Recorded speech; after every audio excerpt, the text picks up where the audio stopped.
শুভ সকাল আমার প্রিয় বন্ধুরা, তোমরা সবাই কেমন আছো? আশা করছি যে যেখানে আছো সবাই খুব ভালো আছো।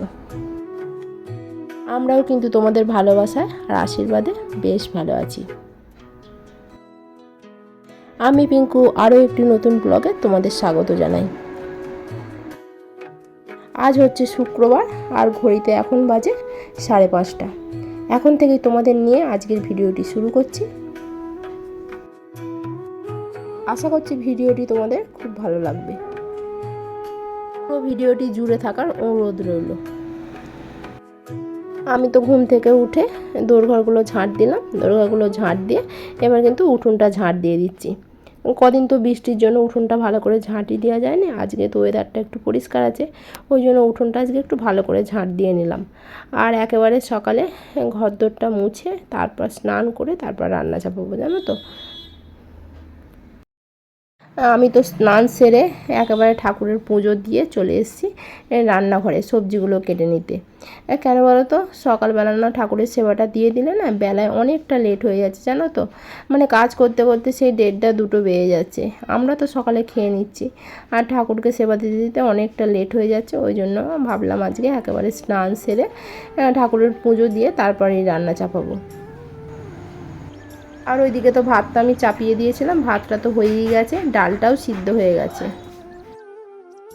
আর তরকারিটা করার আগে আমি পাঁপড়গুলো ভেজে নিচ্ছি, জানো তো। অনেক দিন আগেই তোমার দাদাভাই পাঁপড়গুলো নিয়ে এসেছিলো, আগে তো একদিন ভেজেছিলাম আর তারপরে ভাজা হয়নি। ছেলে বলছে পাঁপড়গুলো ভাজতে, পাঁপড় ভাজা থাকলে তো ওর আর কোনো চিন্তাই নেই। ওই জন্য পাঁপড়গুলো একেবারে ভেজেই নিচ্ছি। ভেজে রাখলে 2 দিন হয়ে যাবে। যত পাঁপড়ই ভাজো না কেন শুধুই খেয়ে নেয় তো, 2 দিনের বেশি আর যায় না। আর পাঁপড়গুলো একবারে ভেজেই নিয়ে আর কৌটোয় ভরে রাখবো।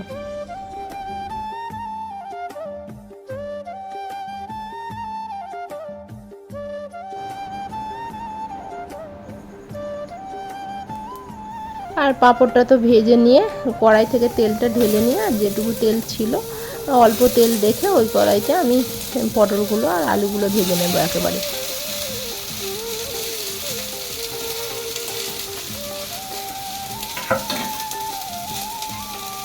আজ তো পটল আলুর তরকারি, ডাল, পাঁপড় ভাজা, ভাত।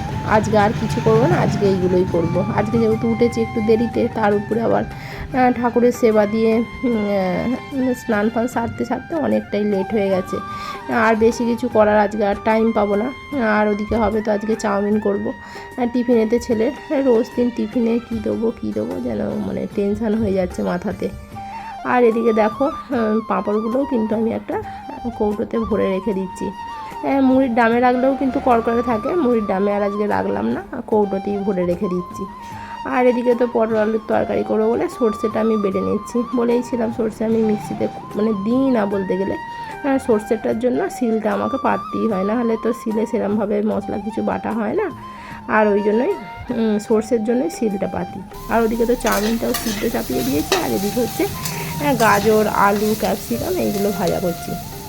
জানো তো, যখন গাজর কাটছি তখন ছেলে উঠে আমার কাছে বসেছিল, বলছে আমি তো গাজর খাবো না। কিন্তু মানে যখনই আমি পাস্তা করি, চাউমিন করি, গাজর, ক্যাপসিকাম এগুলো দিই, কিন্তু ও তো দেখে না। আজকে চোখে দেখেছে, বলছে আমি ওগুলো খাবো না, আমি ওগুলো খাই না। আমি যখন দিই তুমি তো খেয়ে নাও।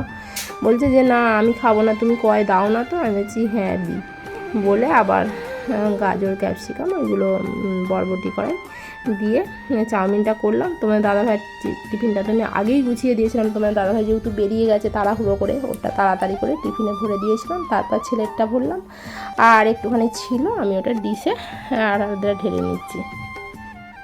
আর সোনা তো গেছে স্নান করতে, আর আমি এদিকে ততক্ষণে বিছানটা গুছিয়ে নিচ্ছি। কেন ও এসে ড্রেস পরবে আর করবে, আমি যেহেতু টাইম আছে এদিকের কাজটা আমি করে নিই, তারপর তো এসে ড্রেস পরবে, খাওয়া দাওয়া করবে। সোনা তো ড্রেস পরে আমরা কিন্তু দুজনেই খাওয়া দাওয়া কমপ্লিট করে নিয়েছি। খেয়ে দিয়ে ভাবলাম হাতের নখগুলো বড় হয়েছে, এখনও তো গাড়িও আসেনি, ততক্ষণে তাহলে নখগুলো হাতের কেটেই দিই। ওই জন্য আমি বসে নখগুলো কেটে দিলাম। আর নখ কাটতে কাটতে জানো তো একটা গাড়ির আওয়াজ পেয়েছি, মানে ছুটে ছেলেও বেরিয়েছে আর আমিও বেরিয়েছি। দেখছি যে গাড়ি এসে গেল নাকি, তারপর দেখলাম যে না, ওটা একটা অন্য স্কুলের বাস। আর সোনার তো নখগুলো কেটে দিয়ে আমি চলে এসেছি সার্ফে বুড়োতে। মেশিনে তো কিছু জামা কাপড় দিয়ে দিলাম, আর এগুলো হাতে কাচবো বলে স্কুলের ড্রেসগুলো সার্ফে বুড়িয়ে দিচ্ছি। যেহেতু অনেক দিন পর আজ রোদের দেখা পাওয়া গেছে, ওই জন্য ভাবলাম জামা কাপড়গুলো আজ কেচেই দিই। আর সোনা তো টুল নিয়ে রাস্তার ধারে বসে আছে, আর কখন খালি গাড়ি আসবে করে পাগল হয়ে যাচ্ছে। ও রেডি হলেই, জানো তো, ও রেডি হলেই গাড়ি চলে আসতে হবে। ও কিন্তু 1 সেকেন্ড আর দাঁড়াবে না, পাগল করে দেবে কখন গাড়ি আসবে করে।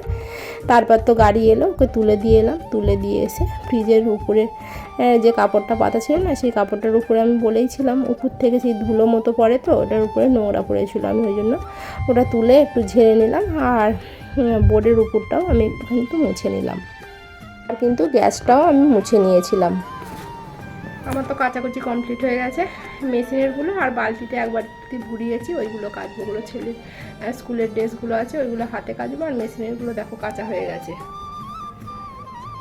এই দেখো সব কমপ্লিট হয়ে গেছে কাঁচা। চলো এইগুলো এবার ছাদে দিয়ে আসবো। ছাদে দিয়ে আসবো বলতে আগে ওগুলো কাচবো, তারপর কেচে তারপর একবারে ছাদে দিয়ে আসবো। কেন দুবার করে আর ছাদে উঠবো না। সাদা জামা প্যান্টগুলো তো নিচেই দেবো, আর স্কুলের প্যান্টটা ছাদে খালি দিয়ে আসবো, আর এগুলো নিয়ে একবারেই যাবো। চলো তাহলে এবার কাচাকুচিটা করে নিই, আর বেশি বক করলে অনেকটা লেট হয়ে যাবে। এখন দিতে বাজে কটা, 11টা না 10টা 40, কিন্তু আমার ঘড়িতে 15 মিনিট ফাস্ট আছে।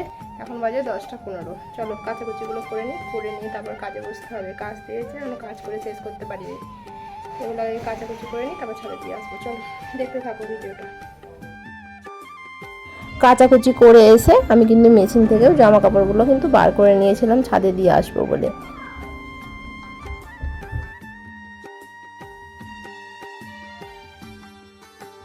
এই দেখো দুটো বালতিতে তো জামা কাপড় বার করে নিয়েছি, আর আমার সোনার সাদা জামাগুলো তো এখানে দিয়ে দিয়েছি, আর প্যান্টগুলো বাইরের দড়িতে দিয়ে দিয়েছি।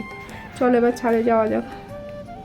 আমি কাজ করতে করতে কয়েকজনের সুন্দর সুন্দর কমেন্টের উত্তর দিয়ে দিই।